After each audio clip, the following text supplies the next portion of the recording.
Thungathurthi MLA Gadari Kishore అనుచరులు advocate Yugandhar పై విచక్షణ రహితంగా దాడి చేసి గాయపరిచారని, ఈ దాడిని తమ పార్టీ తీవ్రంగా ఖండిస్తుందని మేడ్చల్ జిల్లా Boduppal municipal corporation Telugu Desam party incharge Vasunuri Sunny తెలిపారు. బాధితుడు ప్రస్తుతం ఒక ప్రైవేట్ హాస్పిటల్లో చికిత్స పొందుతున్నారని విచారం వ్యక్తం చేశారు. నియోజకవర్గంలో అక్రమాలను ప్రశ్నించడం వల్లనే తనపై ఈ దాడికి పాల్పడ్డారని బాధితుడు ఆరోపించారు. తనపై దౌర్జన్యం చేసిన ఎమ్మెల్యే గాదారి కిషోర్ అనుచరులను అరెస్ట్ చేసి తనకు న్యాయం చేయాలని కోరారు.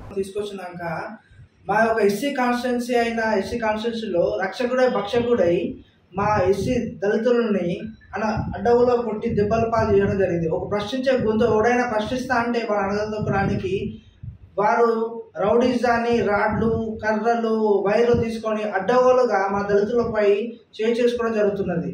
దీన్ని తెలంగాణ రాష్ట్ర ముఖ్యమంత్రి అయిన కేసీఆర్ గారు మరి పురపాలక శాఖ మంత్రి అయిన కేటీఆర్ గారు వారి యొక్క ఎమ్మెల్యే పైన చర్యలు తీసుకొని వాళ్ళని మీ పార్టీ నుంచి బర్తరఫ్ చేయించి, అలాగే మన గాదారి కిషోర్ గారిని డిమాండ్ చేస్తున్నాం. వెంటనే మీకు చేతగారు కాబట్టి ఎమ్మెల్యే పదవికి రాజీనామా చేసి మీరు ఇంట్లో కూర్చోవాల్సిందిగా మేము తెలుగుదేశం పార్టీ తరఫున పోరాటం చేస్తున్నాం. అలాగే ఈ నా కొడుకులు అంటున్నారు. నువ్వే నా కొడుకు మేము ఈ సభాముఖంగా ప్రశ్నిస్తున్నాం. ఎంఆర్పిఎస్ కొడుకులు అంటున్నారు. మళ్ళీ నువ్వే ఎవరి కొడుకు ఇవో ఎడికలు వచ్చినావు. నువ్వు ఉన్న ఒకే చెట్టు కింద ఉన్నవి కూడా నువ్వే. పరిస్థితులు మనల్ని బీఎస్పీ కాపాడుకునే పరిస్థితులు లేవనే బాధలు ఉండి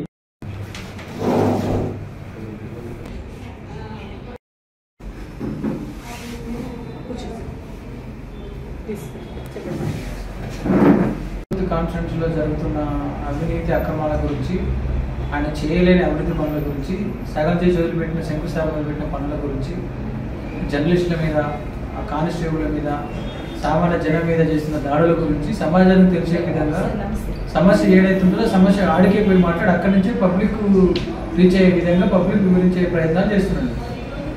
ఇదే ప్రయత్నంలో భాగంగా మన ప్రశ్నలు ఆయనకు చాలా కోపాన్ని బాధను కలిగించింది. దాని నుంచి తట్టుకోలేని పరిస్థితుల్లో ఆయన అంచెల్లో కందుకూరు ప్రవీణ్ కుమార్, నాగరాజు ఇట్లా అలా ఒక గుంపు 10-12 మందిని మన మీదకి తోడి చంపించే ప్రయత్నం చేసింది ఎమ్మెల్యే గాదారి కిషోర్.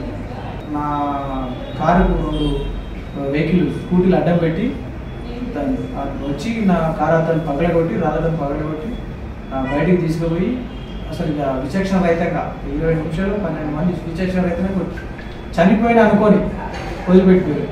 వాళ్ళు చెప్తూ ప్రజాకోర్టులు నష్టపరిహారం చెల్లించాల్సిందే, ప్రజల తీర్పు ఆయన వ్యతిరేకంగా ఇవ్వాల్సిందే. ఈ విషయంలో గౌరవ ముఖ్యమంత్రి గారు వెంటనే ఎమ్మెల్యే గారిని పార్టీ నుంచి సస్పెండ్ చేయాలి, ఎమ్మెల్యే టికెట్ ఇవ్వద్దు. అలాగే ఇప్పుడు దళిత బంధువులు ఎవరైతే అన్యాయం జరిగింది అంటారో ఆ బాధితులకు న్యాయం చేయాలి. ఉద్దేశపూర్వకంగానే అడ్వకేట్ అనేటువంటి మాట్లాడితే సమాజం రిసీవ్ చేసుకుంటుంది, ఆ సబ్జెక్ట్ను అర్థవంతంగా ఉంటుంది. వారు మాట్లాడితే సబ్జెక్ట్ విశదీకరించగలుగుతారు. ఇది జనానికి ఎక్కుతుంది, దీని ద్వారా మనకు నష్టం జరుగుతుందనే ఒకే అంశం మీద కుట్రపూరితంగా గాదారి కిషోర్ కుమార్ కావాలని చేయించిన కార్యక్రమం ఇదంతా. కావాలని కందుకూరు ప్రవీణ్ కుమార్, నాగరాజు ఇంకా ఒక 6-7 పేర్లు రాసిన, అందులో ఆ కంప్లైంట్లో పేరు రాసిన. నేను ఇచ్చిన కంప్లైంట్లో కేసు కాలేదు, మళ్ళీ కానిస్టేబుల్ ఇచ్చిన కంప్లైంట్ మీద కేసు చేసి నేను ఇచ్చిన